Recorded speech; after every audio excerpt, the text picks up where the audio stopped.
একটা অবস্থা হবে।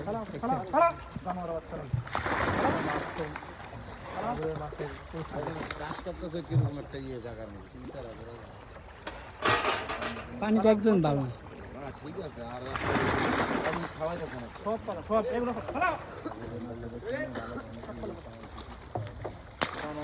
মানুষ সব পালায় জাল ছাড়ি অবস্থা এটা বীজ দিলে তো হচ্ছে না, এগুলো বীজ দেন যদি এরা বীজকে না করতে পারে তাহলে আমার বীজকে দিলে আমার পারে না। খাওয়া দিছে মানুষের কিডনি লিভার মানুষের একটা থাকতে বলেন না করবো না সুন্দর আমি কথা বলতেছি আপনারা নিয়ে যান। এই যে দেখেন এই এনামুল ভাই কই? এনামুল ভাই এদিকে আসুন।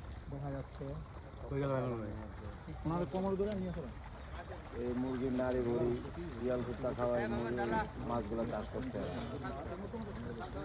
ওই মাছগুলো যদি কেউ ওইটা গর্ত রাখেন মেসেজ বললে ওগুলো নিয়ে ওই গর্তের মধ্যে চাপা দিয়ে মাটি চাপা দেবেন। আমরা সাজাবার পরে মাছ চাপা দেবো। আপনি অন্যায় করছেন না? অন্যায় স্যার, এখন আমি কি করে বুঝবো অন্যায় করছে এটা? আপনি এখনো অন্যায় করেন নাই? এই মাছগুলো যদি মানুষের খাওয়ান, মানুষের পরিস্থিতি কি হবে কয় কি? বুঝতে পারছেন?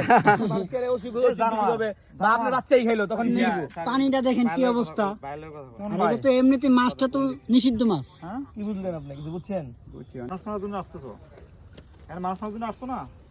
তোমার এই মাছটা যদি 15,000 মানুষের খাবার 10,000 মানুষের খাবার হোটেলে খাইবো, আর রিক্সা চালক গরিব এটা খাইবো কারা? এই কম দামে খাইবো রিক্সা চালক যারা গরিব মানুষ খাইবো, তো মারা যাইবো। আইনের লোক। টাকার